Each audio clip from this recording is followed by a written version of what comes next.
la stratégie xam nga sànq dama lim ni Madiambal Diagne ses avocats ba ci dans leur communiqué ñaari ma lire dañuy bañ ni citer Madiambal Diagne en tant que propriétaire de SCI Pharaon. te mooy dossier bi. man fii laa mës a gisee ku yor entreprise gagné ci nga ne des milliards tey ñu lay woo ci entreprise boobu doon ngeen di ci ay leeral nga lànk ni entreprise bi du ma ko tudd du ma ko taas say avocat lànk ni du ñu tudd yaa moom entreprise bi mais il préfère jël sa profil en tant que entrepreneur des médias ou bien un patron de presse. homme public parce que loolu communication la il communique. certes nee nañ ay avocat lañ wàllum yoon la ñu lijjanti mais actuellement man li ma gis mooy j'ai l'impression de voir une agence de communication c'est-à-dire que j'ai l'impression de voir Madiambal jël une agence de com avec des personnes des profils jël leen ñuy communiquer parce que boo xoolee seen communiqué bi tout le temps dañuy essayer di wax ci Madiambal duñ ko présenter en tant que le patron de SCI Pharaon bi waral dossier bi mais dañ koy présenter en tant que le patron de le journal Le Quotidien même chose ngay gisaat ci bi ñu ko invité démb wax naa ko tey ci suba la dame bi ko invité muy Maïmouna Ndour bi mu koy invité lan la présenté waa ji ci ñoom ñoo ko publier ci seen page dañu présenté Madiambal Diagne PDG du groupe Avenir Communication analyste politique alors que leen tax ñu koy interroger wala di def l'interview apporter ay leeral mooy la concerner la société SCI Pharaon bi nga xam ne Madiambal Diagne moom mooy le gérant kooku boo koy invité man bay na bu ma koy invité mu am 2 casquettes Bayna Gueye am casquette militant du parti PASTEF mais de l'autre côté Bayna Gueye businessman la am na beneen entreprise buy yëngu ci nangam man bu ma koy invité lu concerné ci entreprise am boobu damay teg na la casquette militant parti dama koy invité Bayna Gueye le PDG de telle entreprise parce que ca entreprise am la ñuy waxtaane mais gis nga ni fii sciemment ñoo ko tey def présenter Madiambal Diagne en tant que PDG du groupe Avenir Communication mooy le groupe de presse bi nga xam ni mooy éditer son journal muy Le Quotidien présenté en tant qu'analyste politique waxuñu fenn fu ne il est le PDG de SCI Pharaon bi nga xam ni dossier bi moom la concerné loolu mooy première manipulation bi nga xamante nii ils l'ont fait et dafay nduróole dafay lënkale ak la stratégie bi ses avocats jël muy di présenter le gars non pas en tant que le propriétaire de la SCI Pharaon mais en tant que président du groupe Avenir Communication deuxième bi mooy dañ ne direct la. c'était préenregistré. c'était préenregistré ba ci démb les Sénégalais dañu jàppoon ni Maïmouna dafa nekkoon ci biir. groupe bi nekk ci plateau di ko interviewer waa ji nekk France. dañ ko enregistré woon préparé ko avec un questionnaire tëggu ko waxtaanee ko lii laay waxtaanee bu ma jugee dal fii bu ma jugee dal fii bu ma jugee dal fii c'est-à-dire que même les révélations parce que ce n'est pas fortuit le fait que ñu viser certains chefs d'accusation. comme l'article 80. ouais parce que c'est fait exprès nit ki yëkkati ay kàddu yoo xamante nii dafa jëm ci loo xam ne mbiru état la tudd un général ñu préenregistré xam nga direct pour man ba ci wàllum yoon tey bu dérapage amoon ci wàllu direct juge bi dina am tuuti clémence parce que dafay xam ne lii direct la rëcc na mais loo xam ne PAD la dañ ko préenregistré waajal ko avec un questionnaire ñu tëgg ko ñoomi neen nga seetaan ko diffuser ko yaa ko tay yow mi interviewé waa ji nga xam li mu def ak la gravité des faits tu es complice yaa ko tay donc ils sont de mèche loolu di benn mbir. tout à fait à dessein kay. te programmé mais beneen média ba ca toog mais yaakaar naa Maïmouna xëyuñu ba 10 heures jot tay ci suba. ñu ne ah non avant minuit la ñu dégg ni gendarmerie ña nga fa. arrêté nañ émission bi amatul pourquoi ñu arrêté ko parce que Madiambal un fugitif bi nga xam ne dafa daw ñu koy wër benn mandat d'arrêt international di ko topp ñu war koo indi muy këll-këllee autorités yi. pare nag parce que son combat c'est quoi nee na dafay toog fi mu toog di def des révélations di wax lu dul dëgg c'est ça moom loolu la wax de. nee na la mu bëgg moom wax ne déjà son projet c'est très clair. son projet actuellement c'est daw laqatu toog fa muy toog di xam réew mi nee na pour taal réew mi. loolu la nekk di def. c'est ça son objectif loolu waral ñu arrêter une émission un autre journaliste d'un autre média moom préparé li muy préparé moom tay ko loolu défiance daf ci am. arrêté ngeen ko fii mais dina ko waxee fii par force et c'était préparé boobu moom peut-être boobu c'était en direct RFM matin c'est en direct ñu jël ko mu wax la muy wax ba pare mais la jiitu loolu bay naa daf ko jund xam nga kaaw Maïmouna Ndour dañ ne pourtant autorités yi mënoon nañ ko teel a anticiper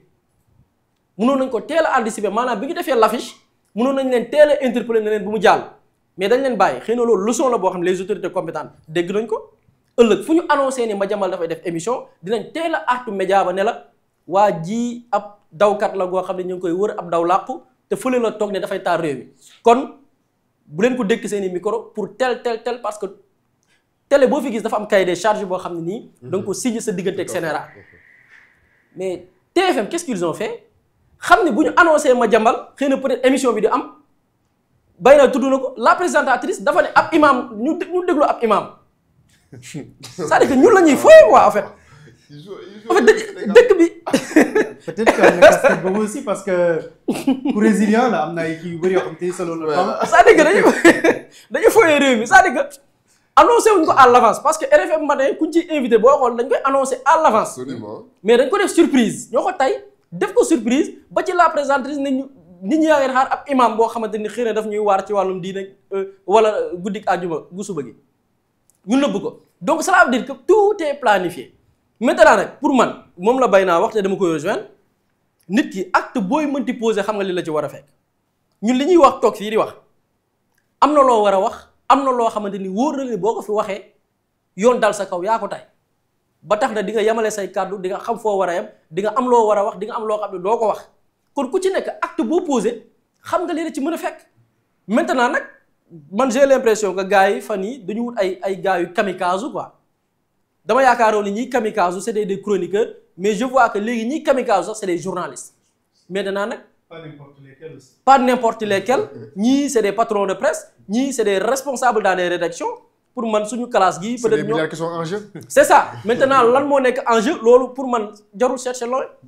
il y a des chiffres il y a plusieurs choses qui ont été dites il y a plusieurs révélations qui ont été faites avec le nouveau régime bi ñu toogee def nañ ay caytu ci wàllu média yi xamoon nañ l'aide à la presse bi ñu doon wax ñan ñoo ci doon jox li naan li duuf ci nag wi ñëpp xamoon nañ ñan ñoo ko doon jox. Maïmouna Ndour Faye wax na ko wax na ne am na ñuy branché woon pale ñii kii. exactement c'est-à-dire que nguur gi dafa daanu nguuru Macky Sall mu mel ni déballage chiffres yi di génnee fii dafa affaire yi di génnee fii révélation yi di génnee fii donc sénégalais gis nga moo tax ma ne est-ce que ñi ngi au même niveau d'information que les sénégalais c'est-à-dire tout ce qui se joue demal nga xool benn publication bu jëlal man damay depuis say suba maa ngi ci réseaux sociaux di xool demal nga xool les réactions de certaines personnes qui prennent position parce que oui pour corporation ou bien pour appartenance politique demal nga xool la réaction des sénégalais fii kenn mënu fi nax sénégalais parce que sénégalais xam nañ les enjeux actuels lan la des gens am na lu ci lu ñu nekkoon pendant 12 ans ñu bàyyi leen fi et on te parle des délinquants financiers man du kàddu bu ma créé de le procureur de la république moo ko wax ñoom ñoo organiser cette conférence de presse mais y a des gens yoo xam c'est des délinquants financiers ñoom yamuñ ci le président de la république xam ne mooy yilif ñëpp biñ ko interviewé kenn ci soxna si jàpp Maïmouna Ndour sax moo ko laaj ci question boobu président ne leen yéen li ngeen def durant nguuru Macky Sall ameel ñu ay bor ñenn ñi di dagg ci salarié yi tey xam nga loolu c'est très grave. man bay naa daf may liggéeyal ma koy fay 1 million ma ne ko mais 1 million yi dama ci prélever li nga xam ne mooy impôt sur le revenu boo xam ni dama koy dem déposer fële service des impôts bay na ne ma ok d'accord ma koy comp moom du jot 1 million net dañ koy compal dara ci impôt pour war ko verser ñu ne ko non du ci am bay na dañ la war a verser fële na le caisse de sécurité dañ la war a verser IPRES pour boo retraité bay na ne waa nangu naa loolu kay sama njariñ la 1 million yam war a fayeeku ñu tekk ci loo xamante ni la muy fayeeku sax xëy na bu ñu ko calculer du mat 700 000 bay na di liggéey pendant plusieurs années ndeke la entreprise bi doon dagg ci moom daawu ko verser service des impôts muy benn bu demee caisse de sécurité sociale wala IPRES ndeke de mosuñu koo verser dërëm de retraité war a dem fayeeku pension ñu ne ko amoo fi dara lii la ay médias def ci biir réew mi. Macky Sall ñi ko doon def ñoo woote manifestation le 8 nee na pour. ñoo woote exactement ce sont ces gens là tey. paradoxe bi. ba amee état 40 milliards c'est-à-dire que loolu loxoor yooyu ñu doon def dette je parle pas de la dette des sociétés de manière générale mais entreprise de presse yi laa lu ñu amee état bi Macky Sall di soogu jógee 40 milliards la 40 milliards ci lii ma lim nii jàpp ay employés di leen dagg seen salaire Pape Ahmadou Mbaye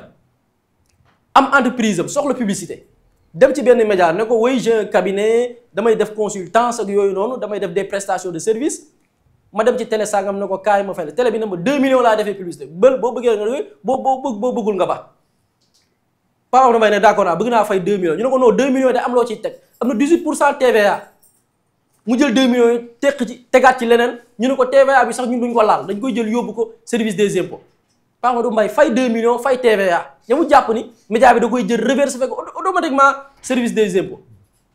ndekete média bi la mu doon collecté ci TVA yëpp musu koo verser service des impôts lii la ay média def ba ameel état 40 milliards nguur gu bees gi ñëw président Diomaye wax na ko ne li ngeen def lii di ngeen def bu leen ci toppee yéen ñi ñuy toppee tey dans la reddition des comptes de les délinquants financiers yéen loolu ngeen def loolu détournement de deniers publics la c'est-à-dire détournement de deniers publics ñu bari bu ñu ko déggee dañuy yaakaar ni ça concerne les politiciens yi nekkoon ci nguuru Macky Sall mais plusieurs médias yi tey ngay gis ni ñu ci bari mënoon nañ leen toppee détournement de deniers publics ba président wax na ko ne même ñoom nguur gi bu leen neexoon moment bi ñu toogee bu fekkoon ni saisir nañ le directeur général des impôts et domaines kooku bu constitué au partie civile ñoom dañ leen di jàpp yóbbu leen mandat de dépôt automatique amuñu issue parce que c'est des délinquants financiers. Diomaye nag ne leen léegi bàyyi naa leen ci loolu nañu clément ak yéen may leen porox ndoll dem leen ngeen négocier avec les services ñu ne bëggu ñoo gis service yooyu yow président la ñu bëgg gis président ne leen man du ma baale parce que président Diomaye wax na dëgg 40 milliards président Diomaye moomu ko. Sénégalais yooyu moom xaalis yi ñu doon dagg ci ay salaire la impôt sur le revenu impôt sur le bénéfice net TVA yi ñu doon dagg ci ay publicité moomuñu ko man Diomaye moomu ma ko premier ministre moom ko fay leen ko ñu làgg ne duñ ko fay looloo waral cooli ñu ne ok nañu guerre ak gouvernement bi nañ ko guerre ak ñoom ci loolu lañ nekk c'est-à-dire que li ñu nekk daraay askan wi taxu koo jóg.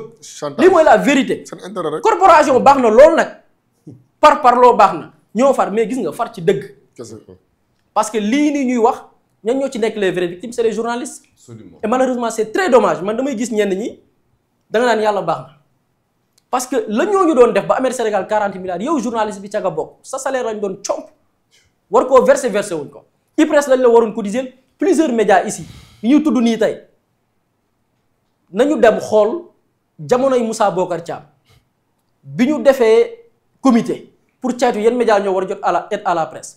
gis nga bi ñu définir les tableaux ban média moo remplir convention ban média mooy fay impôt ban média mooy mooy cotiser IPRES ñu ci bari dañ cay def non c'est-à-dire que diw waru jot aide à la presse média yi nekk di wax nii ñëpp ñu liste lañ ko def. ne diw di sàcc fréquence. ne non lañ def diw non ces médias là war na jot aide à la presse ñu ne non pourquoi parce que faylu cotisation du verser du def dara ñu ne ñii ñëpp waruñoo jot aide à la presse bañ comité bi décidé ko ba noppi gars yi xëy rek ne ñoom ñëpp jox nañ leen à travers Ulysse des centaines de millions te remplir benn critère lii moo amoon Sénégal boo koy wax nag peut-être ñenn ñi pour corporation mais il faut savoir que yenn patron de presse yi ñu doon def dañ ko doon def defuñu ko rek ci ndoddu sénégalais mais lañ doon lor seen biir la ñu doon liggéeyal ñoo njëkk ko loru ci pratique yi nga xam ne ñu ko doon def loolu tey moo waral tey ñu bëgg a constituer wu nag tey jël combat goo xam ne du seen bos muy des combats des politiciens et loolu nag je pense que l'État moom moo war a garantir lépp loo xamante ni norme la vivre ensemble la penc mi naka lañ ko mën a defee noo xamante ni njariñ moo fi jib mais est-ce que dañu war a continuer ci lii rek est-ce que c'est la grande question pour man jamono jii ñu toll Sénégal ñu wax wàllu redressement le débat même public devrait être ban secteur économique yan orientation la ñu war a jox jeunes yi ci sur le plan de leur projet professionnel ci loolu la ñu waroon dem réew mi naka lay suqalikoo mais y a des gens yoo xam ne dañ ne du ñu fi seetaanee loolu dañuy polluer le débat public te ci loolu lañ nekk maintenant on va essayer de voir l'autorité yan décision la ci jël. juriste ñu ngi wax liberté d'expression ñu ngi wax ni journalistes yi dañuy dem di wut information fu nekk la ñu war a mën a wutew source li ñu def tey interviewé Madiambal Diagne lan la ci yoon wax ak lan moo tax ñu jàpp ni kon li ñu def du yoon ba ñu war leen mën a teg loxo. jërëjëf Ismaël je crois que question boobu noonu c'est une question boo xamante ne ni depuis pratiquement démb mu ngi polluer la toile ma def ci benn jàngat def ci benn texte après li nga xam ne moom mooy arrestation yi parce que pourquoi man question boobu mu am légitimité pour wax ci man je fais partie des rares laa la wax boo leen doon compter ci Sénégal matuñu 20 ñuy jàngale droit des médias ci université privée yi damay jàngale droit des médias à l'ISM donc je connais le code de la presse xam carrément disposition yi lan lay wax boo jëlee xam nga bëri na ay juristes yu essayé weddi indi ay dispositions contraires di garaaw di def affaire du juridisme di wax ne disposition de l'article 11 du code de procédure pénale bi nga xamante ni cité waale naa ko sama texte bi muy wax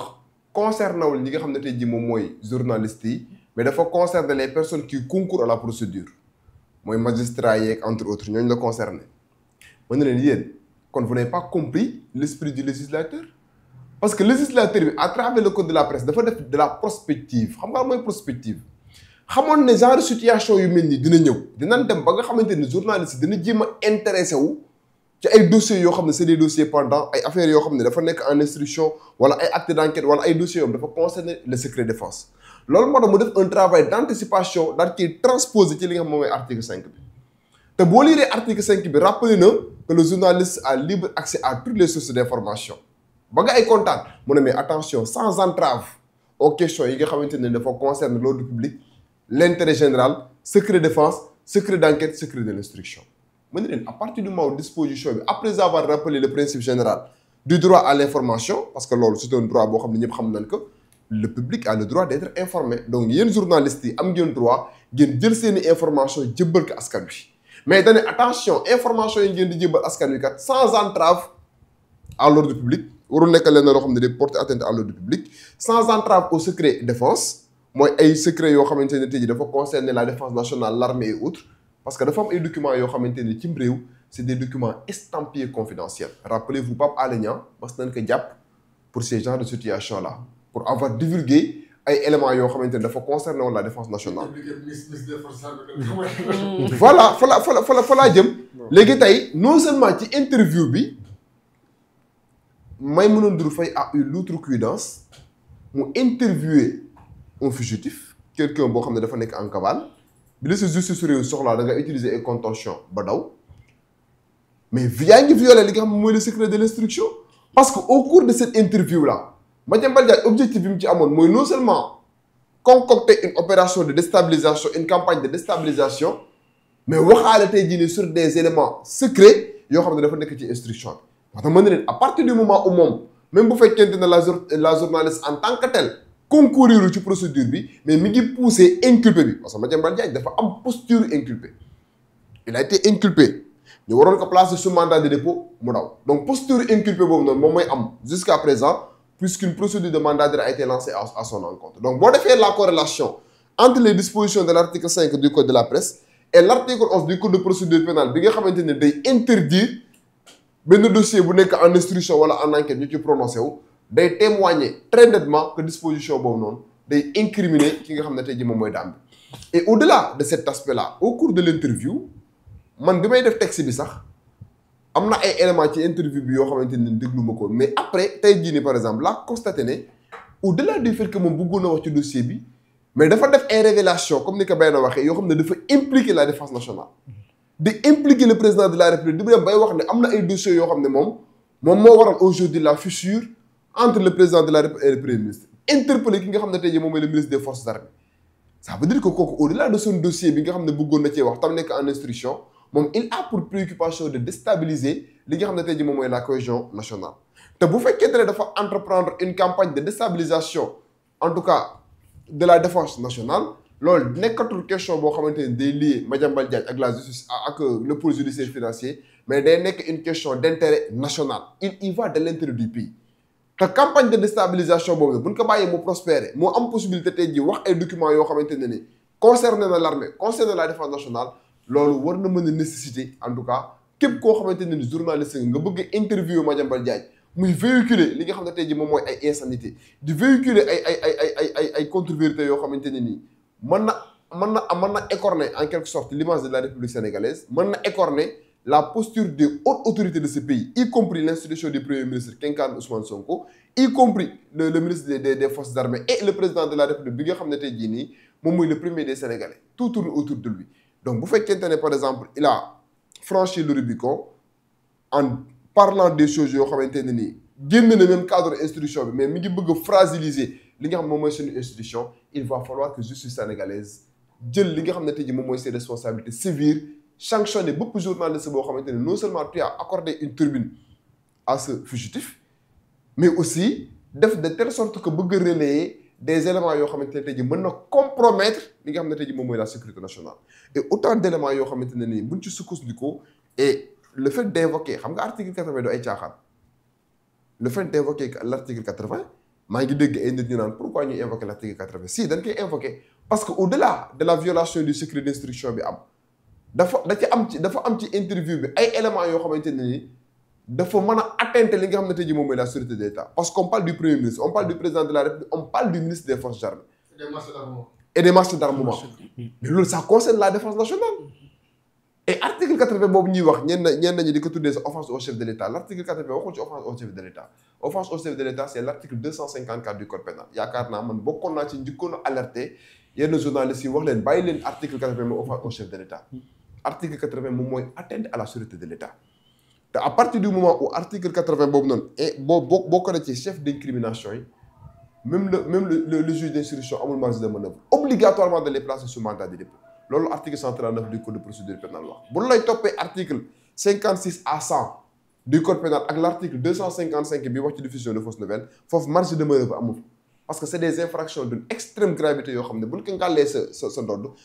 la procédure de flagrant délit kenn mënu ko activer obligatoirement dañuy saisir de l'instruction ñu placer li nga xam moom mooy sous mandat de dépôt donc autant d'arguments yoo xamante ne tey jii moom moo war a mën a justifier arrestation ki nga xam ne tey jii moom mooy Maïmouna Ndour Faye Babacar Fall n'en parle pas Boury effleuré na ko tout à l'heure moom il a fait du je m'en foutisme mais comme que kii def na ko ba ngeen jàpp ko man aussi dama koy def et la TFM n'a pas pris ses responsabilités comme que ñoom ñoo accepté journaliste bi defaat tantewaat def interview avec ki nga xam ne tey jii moom mooy Babacar Fall donc au-delà du fait que mu am une sanction in tutti personne bu concerne la personne de Babacar Fall l'État a bien fait mu couper li nga xam ne tey jii moom mooy signal bi pour la bonne et simple raison que li leen taxoon a jóg mooy interviewer quelqu'un boo xamante ne non seulement dafa bëggoon a en tout cas wax ci dossier boo xam ne dafa nekk en instruction mais au-delà de ça dafa mener une campagne de propagande et de désinformation pour déstabiliser li nga xam ne tey jii moom mooy la cohésion sociale te cohésion sociale bi Sénégal am nous sommes entourés par une ceinture de feu ceinture de feu boobu yàlla suturaal nañu ba mësuñoo am ay attaques yoo xamante ne ni vraiment c'est des attaques terroristes wala dara mais genre situation yi bu ko nit mënee wax ci réew kenn xamul tey jii yéen jiyee la mën a créer et il va falloir maintenant que les hautes autorités de ce pays là jël li nga xam ne tey jii moom mooy seen responsabilité en mai xam ne Sénégal dafa nekk benn pays boo xam ne dañ ko war a préserver et une simple personne de Madiambal Diagne warul nekk lenn loo xam ne tey jii moom moo war a nekk goutte de trop bi te buñ bàyyi woon situation boobu noonu mu persister Maïmouna Ndour Faye def interview bi dara fekku ko ci Babacar Fall après lan la ñuy waxaat ça devient une jurisprudence yenn journalistes yi nga xam ne ils sont obnubilés par ay attirer ay vues wala dara mais dañuy entrer dans la danse léegi loolu fan la nar a jëmee réew mi ci benn pëccaxu et présentement le Sénégal n'a pas besoin de cette situation présentement la situation c'est quoi situation économique bi Sénégal nekk nan la autorité yi ñu ngi xalaat yan mécanisme la ñu war a mën a teg tey pour génn ci présentement lan mooy defaree la chronique le dette cachée bi nga xam ne tey jii nii nguur gi bàyyi nañu ko fa nan la ñu war a mën a régler ce genre de situation ñu bëgg a jël débat bi ramener que sur la personne de Madiambal Diagne non mais franchement moi je me dis que le Sénégal doit dépasser ce stade là. jërëjëf juriste am na lu bees ci mbiru ki nga xam te moo nekk Babacar Fall sunu naataango yor-yor bi ñu ne ñu Babacar Fall relâché après une crise médicale après avoir été arrêté suite à son interview avec Madiambal Diagne actuellement en fuite Babacar Fall a été hospitalisé après avoir subi une crise selon les informations disponibles au moment de la rédaction de cet article il va être libéré. Après examen médical, il a été constaté que son état de santé grave était incompatible avec une détention. Sa libération pour raison médicale est donc imminente. Donc muy benn xibaar bu bees. waaw ci wolof daal mooy ki nga xam te moom moo di Babacar Fall dafa def benn crise maanaam dafa feebar gis nañu ni yóbbu nañ ko ci benn béréb pour mu faju wante itam def nañ benn l'examen ngir xool saytuwaat yaramam gis nañ itam kon wér-gu-yaramam méngoowul daal ak kaso. ñu njort ni kon fii ak ay simili yu ndaw des na ko bàyyi mu delluwaat ci ak njabootam ndax gis nañu avocat am ci tam bi mu génnee foofu noonu loolu la njëkk a wax mooy que ni Babacar wérut dafa feebar dafa soxla jege njabootam mënul nekk ci kaso bi loolu mooy li nga xam te moom la waxoon donc sunu naataango yi nekk ci yor-yor bi nañ def na benn crise boo xam te ni tax na ñu jël ko yóbbu ko ca kër docteur ngir saytu ko te loolee la cay topp mooy ñu bàyyi ko xam naa mu nekk élément bu bees bay naa nu ngeen gisee loolu itam. waaw kon mooy wane ne kon waaye xam na situation moo tax mu nangu kamikaze wu mais damay wax l'État il doit sévir parce que c'est pas Babacar Fall kese c'est pas Babacar Fall c'est TFM groupe Futurs Médias dans tout son ensemble ñoom ñoo orchestré et ils l'ont fait à dessein kon état da ci war a sévir lépp li nga xam ne yoon moom la ci wax ñu def ko mu mat sëkk. bracelet électronique mi ngi fi Babacar Fall il doit rendre justice ñun Macky Sall daan ñoon baal dara gis nga li muy wax léegi li muy wax léegi ci affaire article 56 à kii à 100 da ngay ñëw Modou Seck du ma def c'est simple j'ai les mains liées le mandat de dépôt est obligatoire man bu ñu may mandat de dépôt def naa 4 jours sax sans manger ni boire barki Serigne Touba Modou Seck dañ ay pénitencier ñoo ma jàpp man defe naa maa ngi le seul citoyen boo xam ne dafa fanaan tribunal car parce que ma dem commissariat yi kenn bañ maa jël benn commissariat ne carrément duñ ma jël vu ma situation guddi boobu cave laa fanaan ak pénitencier ñu may garde ba fajar ma xëy na laa demee Modou Seck moo wàcc ñëw tiim ma ne ma carrément j'ai les mains liées man maa ngi sous pression tout le temps ñu menacé ma taxul maa ngi lekk maa ngi naan yow nga ne doo lekk doo naan man j'ai les mains liées mën a obligatoire noonu lañu ma jege de yóbbu Rebeuss fii dara beesu fii sama gars yi dëggal dañ leen jox mandat ba nu ñu ko exécuté leen ko pleinement ba 2029 ñu taxaw ñu devant suñu bilan bu ñu Sénégalais wóolaat joxaat bu ñu wóolaatu jox keneen mais nañu assumer mandat bi ñu jox pleinement nag luñ ci góobee ñu gar ko parce que ñun yàlla seetal na defar Sénégal moo tax a jóg te loolu laa gëm ci le président Ousmane Sonko loolu laa gëm ci ñëpp ci ànd ak moom ak le président Bassirou Diomaye Faye.